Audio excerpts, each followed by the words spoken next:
ഇന്ന് തന്നെ ഡൗൺലോഡ് ചെയ്യൂ. കാണൂ നിങ്ങളുടെ ഫേവറേറ്റ് ഷോസ്. ചേച്ചി ഇതോ പാലിയേറ്റീവ് കെയറിലേക്ക് രാജുവിനെ മാറ്റാണെന്നാണല്ലോ അമ്മ പറഞ്ഞത്.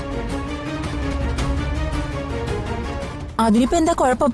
ഒരു ബെറ്റർ കെയറിന് വേണ്ടിട്ടല്ലേ? നീ തോന്നിയാസം കാണിക്കരുത്. ആരോട് ചോദിച്ചിട്ടാ ചേച്ചി ഇതെല്ലാം ചെയ്യുന്നത്? എന്റെ ഭർത്താവിന്റെ കാര്യം ഞാൻ പിന്നെ ആരോടൊക്കെ ചോദിക്കണം? ദേ, നിങ്ങൾ ഇപ്പൊ ഇവിടെ നിന്ന് ഇറങ്ങിയില്ലെങ്കിൽ ഞാൻ ഉടനെ തന്നെ പോലീസിനെ വിളിക്കും. അമ്മ ഗൂഗിളിനെ വിളിച്ച് വേഗം വരാൻ പറ. രാജീവ് വിഷമിക്കണ്ട. രാജീവിന് ഇവിടെ നിന്നും ആരും ഒരിടത്തേക്കും കൊണ്ടുപോകില്ല. നിനക്കെന്താ എന്റെ ഭർത്താവിന്റെ കാര്യത്തിൽ ഇത്രയ്ക്ക് ടെൻഷൻ? നിന്റെ പെരുമാറ്റം കണ്ടാ തോന്നും രാജീവ് നിന്റെ ഭർത്താവാണെന്ന്.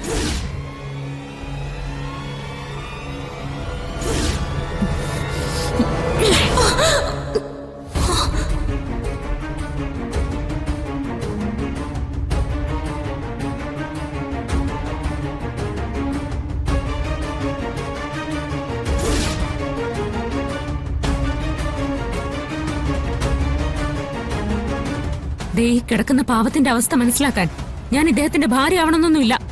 ഒരു സഹോദരിയുടെ സ്ഥാനത്ത് നിന്നാലും മതി.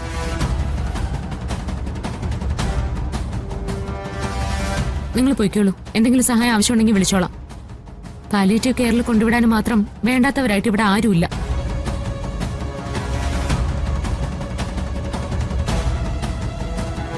ഇതെന്റെ സഹോദരനാ, ഞാൻ നോക്കിക്കോളാം.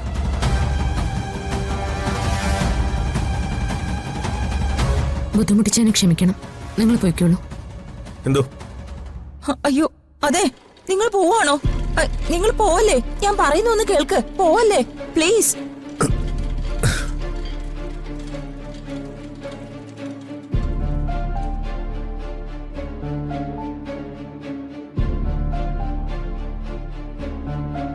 ഈ അവസ്ഥയിലുള്ള സ്വന്തം ഭർത്താവിനെ പാലിയേറ്റീവ് കെയറിൽ കൊണ്ടുവിടാൻ നിങ്ങൾക്ക് എങ്ങനെ തോന്നി?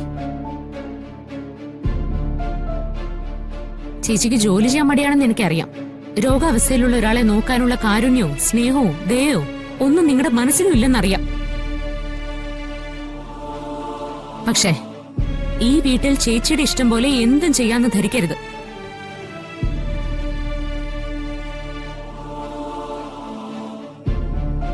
ഇവിടെ നിങ്ങളുടെ അമ്മയും ഗോകുലും ഞാനും ഉണ്ട്.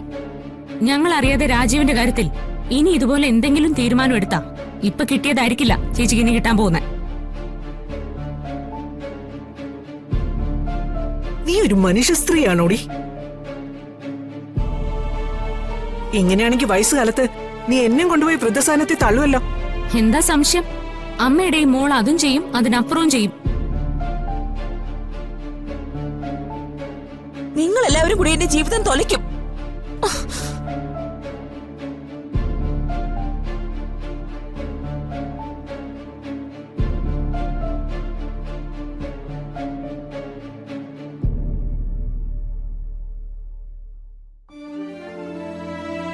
ശിശിരേശ് ഇങ്ങനെ ചെയ്യുന്ന ഞങ്ങൾ ആരും കരുതിയില്ല.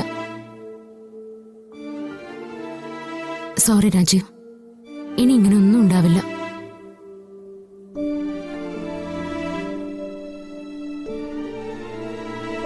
ധൈര്യമായിട്ടിരിക്കാം, ഞങ്ങൾ എല്ലാവരും കൂടെയുണ്ട്.